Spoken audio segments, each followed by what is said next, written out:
Welcome to divine news. నేను నీలిమా. ఇక details చూస్తే ప్రజల ఆమోదం లేని రొయ్యల ప్రాసెసింగ్ ఫ్యాక్టరీ నిర్మాణం వెనుక ద్వారంపొడి. డాక్టర్ బిఆర్ అంబేద్కర్ కోనసీమ జిల్లా ముమ్మిడివరం నియోజకవర్గం కాట్రనికోన మండలం దొంతుకుర్రు పంచాయతీ పరిధిలో పచ్చని పంట పొలాల మధ్య రొయ్యల ప్రాసెసింగ్ ఫ్యాక్టరీ నిర్మాణం వెనుక కాకినాడ మాజీ ఎమ్మెల్యే ద్వారంపూడి చంద్రశేఖర్ రెడ్డి. ప్రజా ఆమోదం లేకుండా తూతు మంత్రంగా గ్రామ సభల నిర్వహణ, సింగిల్ విండో విధానం ద్వారా ఫ్యాక్టరీ నిర్మాణానికి అక్రమ అనుమతులు.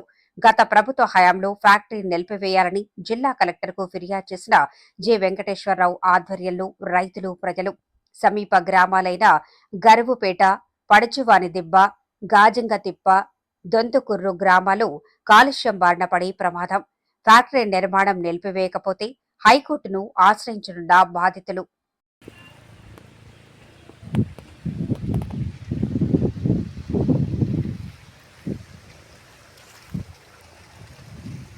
నా పేరు జి వెంకటేశ్వరరావు. మాది కాట్రకొండ మండలం కందికుప్ప. మాకు 28/6/2020 తేదీన గ్రామ సభ ఏర్పాటు చేశారు దొంతుకూరులోని. ఆ సభకు నేను వెళ్ళడం జరిగింది. దాని ముఖ్య ఉద్దేశం ఏంటంటే, ఇక్కడ ఫ్యాక్టరీ కడుతున్నాము, మీరు అందరూ సహకరించాలని చెప్పేసి అనడం జరిగింది. ఈ ఫ్యాక్టరీ వల్ల మాకు అనేక ఇబ్బందులు వస్తాయి, నీరు కాలుష్యం అయిపోద్ది. కింద అనేక గ్రామాలు ఉన్నాయి, ఆ గ్రామాలన్నీ కూడా పొల్యూషన్ తోటి అది అయిపోద్దని చెప్పడం జరిగింది. కానీ వాళ్ళు ఏమి వినిపించుకోకుండా వాళ్ళు సింగిల్ విండో సిస్టమ్ ద్వారా అని చెప్పేసి తెచ్చేసుకుని వాళ్ళు ఫ్యాక్టరీ మొదలెట్టేశారు. ఇక్కడ ప్రజలతో కానీ ఇక్కడ నివసించే జనాలతో కానీ వాళ్ళకి ఏ విధంగా సంబంధం లేనట్టు వ్యవహరించడం జరిగింది. సింగిల్ విండో సిస్టమ్ అయినా వాళ్ళు మాత్రం పై అధికారులు ఏ రకంగా ఇస్తారనేది మరి మాకైతే అర్థం కాదు. అని చెప్పి దీని నిమిత్తం నేను చాలాసార్లు కలెక్టరేట్కి, ఎంఆర్ఓకి వీళ్ళందరికీ కూడా కాగితాలు సమర్పించడం జరిగింది. వాళ్ళు పట్టించుకోలేదు. పట్టించుకోకపోగా మాకు అసలు సమాధానం చెప్పే విధానం కూడా కనపడతలేదు. ఇక్కడ మాకు గాయంతిప్ప, గరువుపేట, పొడుచువన్ దిబ్బ ఈ గ్రామాలన్నీ కూడా దీన్ని ఆనుకుని ఉన్నాయి. ఈ చెరువులన్నీ కూడా ఈ ఫ్యాక్టరీ వల్ల ఈ భూములన్నీ కూడా నిస్సారం అయిపోయి, సౌడు తీరిపోయి, నాశనం అయిపోయే పరిస్థితిగా వస్తుంది.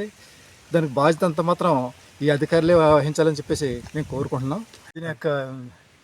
దీని యొక్క మేనేజరు ద్వారంపూడి చంద్రశేఖర్ రెడ్డి గారు తమ్ముడు వీరభద్రరెడ్డి గారు. అది ఆయన రాజకీయ పలుకుబడిని ఉపయోగించి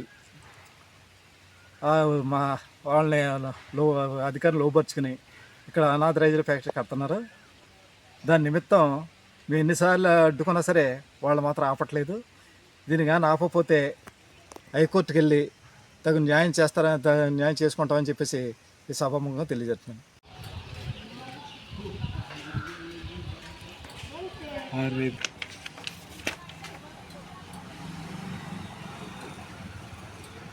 కాగితాలు ఉన్నాయి చూడండి.